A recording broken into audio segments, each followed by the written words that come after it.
మనతో ఉన్నారు. భరద్వాజ్ గారు నమస్తే. నమస్తే అండి. ఇప్పుడు కొత్తగా ఏంటంటే కుట్రకోణం ఎస్టాబ్లిష్ అయింది. ప్రకాశం బ్యారేజీని కూల్ చేసిన ఆ 3-4 బోట్లు ఒక్కొక్కటి 40 టన్స్ బరువు ఉన్నాయి. వాటికి వైసీపీ రంగులు ఉన్నాయి. ఆ రంగు అవి ఉద్దేశపూర్వకంగానే వాటిని అక్కడ వదిలి ఆ దిమ్మల్ని తగిలేలాగా చేశారు. అంటే 120 నుంచి 150 టన్నుల బరువు ఉన్నది. ఇదంతా దీని వెనకాల కుట్రకోణం ఉంది. బ్యారేజీని కూల్ చేసే ప్రయత్నం. బ్యారేజ్ కనుక కూల్ చేస్తే గవర్నమెంట్ ఆఫ్ ఇండియా ఎక్కడ కలుగులో దాక్కున్నా పట్టుకుంటుందండి కల్ప్రిట్స్ని. అంటే అసలు ఫస్ట్ ఆఫ్ ఆల్ ఏంటంటే వీళ్ళకు కుట్రలు నేరాలు ఇవన్నీ వైసీపీ సహజ స్వభావమే అయినప్పటికీ బ్యారేజీలు కూల్చేంత కుట్రకోణాలు వాళ్ళ దగ్గర ఉన్నాయా, అది నా డౌట్. అంటే నందిగం సురేష్ తాలూకా అనుచరులుకి సంబంధించినటువంటి బోట్లుగా ఒకటి రెండింటిని ఐడెంటిఫై చేశారండి. ఇప్పుడు అక్కడ దొరికినవి అవే. కొన్ని వెళ్ళిపోయినాయి, ప్రవాహంలో కొట్టుకుపోయినటువంటి ఇవి కూడా ఉన్నాయి బోట్లు. అవి ఏమైపోయినాయి అనేది అయిపు అజ్జా లేదు. కానీ ఇవి ఇక్కడ దొరికినవి మాత్రం వీళ్ళ తాలూకా అనుచరులవి అనేది ఎస్టాబ్లిష్ అవుతోంది. ఇది సీరియస్గా గనక ఆల్రెడీ ఒక కేసు నమోదై ఉంది అక్కడ. ఒక కేసు పెట్టడం కూడా జరిగింది. ఇది ఎస్టాబ్లిష్ అయ్యి నిజంగానే వీళ్ళు వాంటెడ్గా చేశారు అని గనక ప్రూవ్ అయితే వైఎస్ఆర్సీపీకి కోలుకోలేని దెబ్బే అవుతుంది. నాకు basic question sir, Nandigam Suresh ఏమి టెక్నికల్ ఎక్స్పర్ట్ కాదు. ఆయన ఇంతకుముందు ఏమని ఎక్స్ప్లోజివ్స్ అవి వాటి తయారీలోనూ పాల్గొనలా. అలాగే తలసిల్ రఘురామ్ గారి మేనలుడు బోట్లు అంటున్నారు. రఘురామ్ గారు కూడా వాటిలో దేంట్లో డిఫెన్స్ ఫ్యాక్టరీలో ఎక్కడ చేయలే ఆయన. తర్వాత ఇంకో 2-3 పేర్లు చెప్పారు. వాళ్ళు పాపం అగ్నికుల క్షత్రియ సామాజిక వర్గానికి చెందిన ఫిషర్మెన్ వాళ్ళు. సో వీళ్ళందరివి ఈ బోట్లు వీళ్ళ ఆధ్వర్యంలో వాళ్ళు లీజుకు తీసుకొని నడుపుకుంటున్నారు. రైటే. వీళ్ళు ఒకవేళ నిజంగానే వాళ్ళకి అంత కుట్రకోణం ఉండి ఏమన్నా రిమోట్ ఆపరేషన్లో దాంట్లో ఏమన్నా ఒక బాక్స్ సెట్ చేసి దానికి రిమోట్లో దాన్ని డైవర్ట్ చేస్తూ వెళ్ళి ఆ బ్యారేజ్ దిమ్మల్ని కూల్ చేసేంత దిశగా దాన్ని డైరెక్ట్ చేస్తూ అంత వరదలో ఉంటే ఇది బ్రహ్మాండమైన హాలీవుడ్ మూవీ అండి ఇది. ఎందుకంటే ఇది ఒకవేళ ఇదే ఈ నేరానికి వాళ్ళు పాల్పడి ఉంటే, నేను చాలా హైపోథెటికల్గా మాట్లాడుతున్నాను, ఒసామా బిన్ లాడెన్కి ఎలాంటి శిక్ష పడిందో ఆయన కోసం ప్రపంచ దేశాలు ఎలా వేటాడాయో వీళ్ళ గురించి కూడా అలాగే వేటాడతాయి. అందుకని వీళ్ళు తప్పించుకు తిరుగుతున్నారని డౌట్. ఒక సందేహం నడుస్తున్నమాట వాస్తవం అండి. అయితే దీనికి సంబంధించి ఎవరైతే వాడుతున్నారో ఇవి ఆల్రెడీ వాడుతున్న వాళ్ళే వదిలేసి వెళ్ళిపోయి ఉండొచ్చు అనేది కూడా ఒక చర్చ నడుస్తోంది అక్కడ. అంటే వీళ్ళు మీరు అన్నట్టుగా అగ్నికుల క్షత్రియుల తాలూకా వ్యవహారం ఇది. వాళ్ళు ఆ సీతమ్మ పాదాలు అంటారు అక్కడ.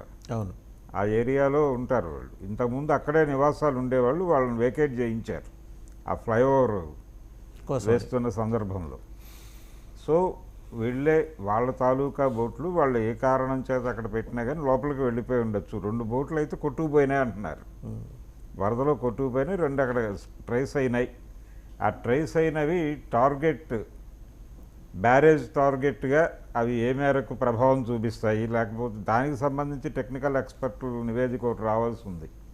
ఇప్పటిదాకా జరుగుతున్నటువంటి చర్చ అంతా కూడా ఇది ప్రమాదం కలిగించేటువంటి బ్యారేజ్కి ఇబ్బంది కలిగించేవి, ఆ గేట్లని టార్గెట్ చేస్తూ వెళ్ళినవి అక్కడ గుద్దుకుంటున్నాయి, ఇది ప్రమాదము అనేది ఎస్టాబ్లిష్ చేసే ప్రయత్నం జరుగుతుంది. కానీ అధికారికంగా నిపుణుల కమిటీ నుంచి ఒక నివేదిక రావాల్సి ఉంది.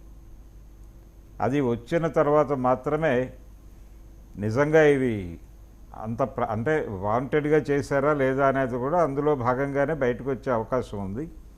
ఇది ప్రూవ్ అయితే చాలా ప్రమాదం సంభవించే అవకాశం ఉంది ఆ పార్టీ ప్రతిష్టకి. అలాగే ఇప్పటిదాకా వాళ్ళు విమర్శలు మాత్రమే మాట్లాడుతున్నారు కానీ ఎక్కడా కూడా సహాయక చర్యల్లో వాళ్ళ పాత్ర ఉన్నట్టుగా ఎక్కడా ఉందండి. అది మాత్రం తప్పు. ఎందుకంటే ఇప్పుడు ఈయన పోతిన మహేష్ని జనసేన నుంచి వైసీపీలోకి వెళ్ళాడు. ఆయన బీజేపీ ఎమ్మెల్యే సుజనా చౌదరి గారు సుజనా ఫౌండేషన్ ఆధ్వర్యంలో జరుగుతున్న ఈ సహాయక చర్యల్లో అక్కడి నుంచి ఆహార పొట్లాలు తీసుకొచ్చి చాలా విస్తారంగా పంచారు. అంటే అందరూ ఇన్వాల్వ్ అయి ఉన్నారు ఇందులో. అంటే మాజీ జనసేన, ప్రస్తుత వైసీపీ సహకారం తీసుకుంది బీజేపీ. సో పంచుతున్నారు, ఎవరిదైనా సరే ఆయన పంచుతున్నారు. ఆయన పంచుతుంటండి. అంటే నేననేది వీళ్ళు ప్రోగ్రామ్ ఒకటి తీసుకొని జరపాలి కదా. ముందు సహాయ శిబిరాలు ఏర్పాటు చేసి సహాయ కార్యక్రమాల్లో వీళ్ళ క్యాడరు ఇన్వాల్వ్ అవ్వాలి. క్యాడర్ ఇన్వాల్వ్మెంట్తో పాటు వీళ్ళ పరిధిలో వీళ్ళు ఆర్గనైజ్ చేయగలిగినటువంటి ఫండ్స్ ఆర్గనైజ్ చేయటం, ఇలాంటి కార్యక్రమాలు కూడా చేయాల్సినటువంటి అవసరం ఉంది. అంటే పెద్ద విపత్తు కాబట్టి ప్రతి ఒక్కరూ షేర్ చేసుకోవాల్సినటువంటి అవసరం ఉంది. ప్రజా జీవనంలో ఉన్న పార్టీ కాబట్టి అది ఇంకొంచెం ఎక్కువ షేర్ చేసుకోవాలంటే అప్పుడు వాళ్ళు చేసేటువంటి విమర్శలకి ఒక సాధికారత వస్తుంది. అది లేకుండా ఏదో గట్టున కూర్చుని మాట్లాడుతున్నటువంటి పద్ధతిలో ఉంది ప్రతిదీ. రెండోది, అక్కడ వాస్తవంగా జరిగినటువంటి కొన్ని తప్పుల గురించి బలమైనటువంటి చర్చ జరగటం లేదు అనేది వాస్తవమే. అది కేవలం చంద్రబాబు నాయుడు ప్రభుత్వం కాదు. అంటే దీనిలో బుడమేరు వలన విజయవాడ మునిగింది అనేది అందరూ మాట్లాడేస్తున్నారు. బుడమేరు నది అనేసాడు ఆయన పొరపాటున జగన్మోహన్ రెడ్డి గారు మొన్న మాట్లాడుతూ. అవును, బుడమేరు నది అన్నాడు. అది నది కాదు అనే విషయం ఆయన ముందు తెలుసుకోవాలి. తర్వాత దానిలో జరిగిన ప్రమాదం ఏంటంటే వీటీపీఎస్కి వాటర్ పంపించి మళ్ళీ బయటికి పంపు చేస్తారు. ఆ పంపు చేయటానికి ఒకే పైప్ లైన్ వాడారు వాళ్ళు. అదే పైప్ లైన్ అంటే కొత్త కాలువ ఏర్పాటు